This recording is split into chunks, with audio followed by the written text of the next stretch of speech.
السلام علیکم ورحمۃ اللہ وبرکاتہ۔ آج سے ہم سورہ طور کا مطالعہ شروع کر رہے ہیں۔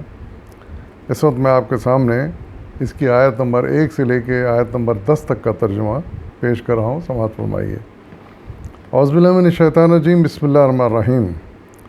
قسم ہے طور کی اور ایک ایسی کھلی کتاب کی جو رقیق جلد میں لکھی ہوئی ہے، اور آباد گھر کی اور اونچی چھت کی اور معجزن سمندر کی، کہ تیرے رب کا عذاب ضرور واقع ہونے والا ہے جسے کوئی دفع کرنے والا نہیں۔ وہ اس روز واقع ہوگا جب آسمان بری طرح ڈگمگائے گا اور پہاڑ اڑے اڑے پھریں گے۔ صدق اللہ العظیم۔ ان آیات میں بھی اللہ تعالیٰ چند اہم ترین چیزوں کی قسم کھا کے انسان کو یقین دلانے کی کوشش کر رہے ہیں۔ یہ دنیا ایک عارضی دنیا ہے، ایک وقت آئے گا کہ یہ دنیا ختم ہو جائے گی اور سب انسان مر جائیں گے، اور اس کے بعد ایک نئی دنیا آباد ہوگی جس میں ان انسانوں کو ایک نئی زندگی ملے گی، اور پھر پچھلی زندگی کا، موجودہ زندگی کا اس میں فیصلہ ہوگا۔ یہ ساری باتیں قیامت سے مراد ہیں۔ قیامت وہ دن جب کہ یہ دنیا تباہ ہوگی اور پھر نئے سرے سے آباد ہوگی۔ تو اس میں جن چیزوں کی قسم کھا کے اللہ تعالیٰ یقین دلا رہا ہے انسان کو، مسئلہ یہ ہے کہ انسان سیدھی بات کا یقین نہیں کرتا۔ حضور صلی اللہ علیہ وسلم نے بھی کئی مرتبہ ان کو سمجھایا اپنے مخاطبین کو، لیکن سمجھ میں نہیں آتا تھا ان کے۔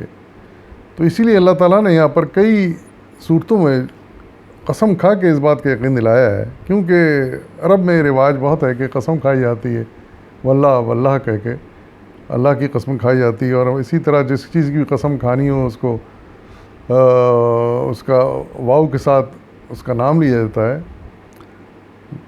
جیسے ایک اور جگہ قرآن میں آیا والعصر، یعنی زمانے کی قسم۔ اسی طرح بے شمار جگہ اللہ تعالیٰ نے اس طرح کی قسمیں کھائی ہیں اور انسان کو یقین دلانے کی کوشش کی ہے کہ یہ جو باتیں کی جا رہی ہیں قیامت کے بارے میں، یہ خالی خلی باتیں نہیں ہیں، اور یہ حقیقت ہے اور ایک دن یہ واقع ہونی ہے۔ یہاں جن چیزوں کی قسم کھائی ہے، پہلی ساری اہم ترین چیزیں ہیں جن سے ہم واقف ہیں، جن کی اہمیت سے پہلی بات تو وہ طور کی قسم، یعنی طور وہ پہاڑ جس کے دامن میں حضرت موسیٰ علیہ السلام کو نبوت ملی تھی اور اللہ تعالیٰ سے آپ کی گفتگو ہوئی تھی، بات چیت ہوئی تھی۔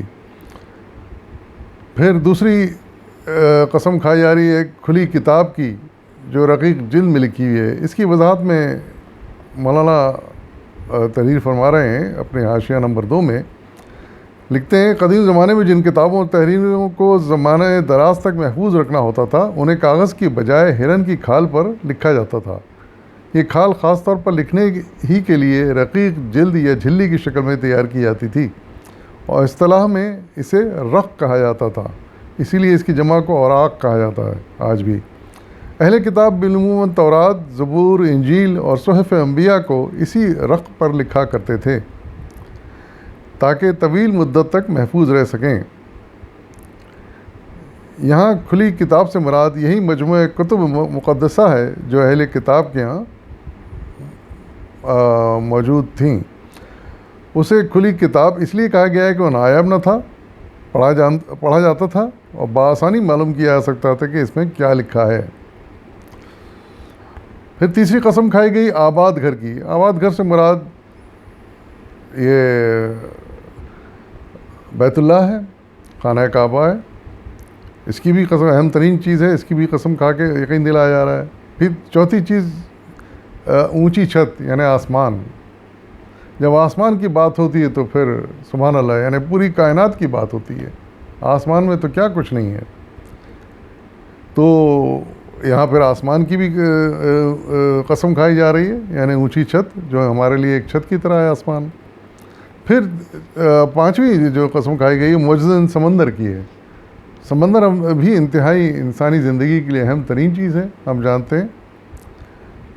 یہ نہ ہو تو شاید ہم حیات کا تصور ہمارا ختم ہو جائے، کیونکہ سمندر ہی سے بھاپ اٹھتی ہے، اوپر جاتی ہے، بادل بنتے ہیں، بارش ہوتی ہے، سمندری سے ہم غذا حاصل کرتے ہیں، سمندری پہ ہمارے سامان کا آج بھی ترسیل ہوتی ہے۔ تو اس لیے ان تمام اہم چیزوں کی قسم کھانے کے بعد اللہ تعالیٰ پھر فرما رہے ہیں کہ یہ عذاب ضرور واقع ہونے والا ہے۔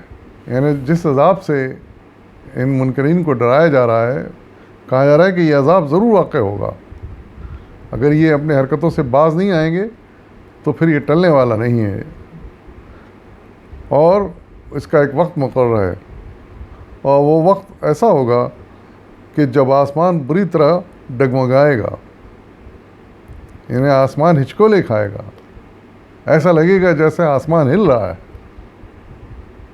لرز جائے گا آسمان، زمین ہلا ماری جائے گی، زمین پہ برسوں سے جمے ہوئے پہاڑ جو کھوٹوں کی طرح گڑے ہوئے ہیں، پہلے کی آیات میں جیسے آ چکا ہے، اور حقیقت بھی ہے کہ کھوٹوں کی طرح گڑے ہوئے ہیں، اندر تک زمین کے اندر دھسے ہوئے ہیں، لیکن یہ بھی ٹوٹ کے بکھر جائیں گے اور پھر ایسے اڑیں گے جیسے بادل اڑتے ہیں، یعنی ان کے ذرات، ان کے پتھر ایسے اڑیں گے جیسے یہ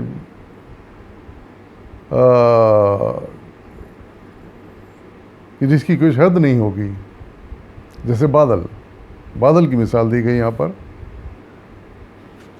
تو یہ اڑتے پھریں گے، اور انسان جو اس وقت زندہ ہوں گے وہ حیران رہ جائیں گے کہ کیا ہو گیا اس دنیا کو، کیا سے کیا ہو گئی ہے، کیا ہونے جا رہا ہے۔ لیکن بہرحال اس کے بعد پھر سبھی مر جائیں گے، کیونکہ یہ بھی وعدہ اللہ تعالیٰ کا مقرر ہے کہ جب قیامت آئے گی، جب یہ منظر پیش آئے گا، جب کہ حالات یہ پیش آئیں گے زمین کے اوپر، تو پھر کوئی انسان زندہ نہیں بچے گا۔ ظاہر ہے اس حالت میں، اس ماحول میں کون زندہ بچ سکتا ہے؟ تو اس کے بعد سب مر جائیں گے، لیکن پھر اللہ تعالیٰ کا جیسا کہ اور وہ آیات میں بھی آیا ہے کہ وعدہ ہے کہ یہ پھر جو مرے ہوئے تمام انسان دوبارہ زندہ ہوں گے۔ اس میں وقفہ کتنا ہوگا یہ اللہ کی ذات بہتر جانتی ہے، اس کے بارے میں علم نہیں ہے، نہ بتایا گیا ہے ہمیں، لیکن یقیناً دوبارہ انسان زندہ ہوں گے، اور پھر اس کے بعد ان کو اللہ کے سامنے حاضر ہونا ہوگا۔ یہی ان آیات کا مطلوب ہے، یعنی قیامت کی منظر کشی کی گئی ہے، اور بڑے بہترین انداز میں کی گئی ہے، اور ذہن میں تصور لانے سے سمجھ میں آتا ہے کہ کیا تباہی ہوگی اس وقت اس دنیا کی، کوئی چیز اپنی جگہ ٹھکانے پہ نہیں رہے گی۔ وآخر دعوانا والحمد للہ رب العالمین۔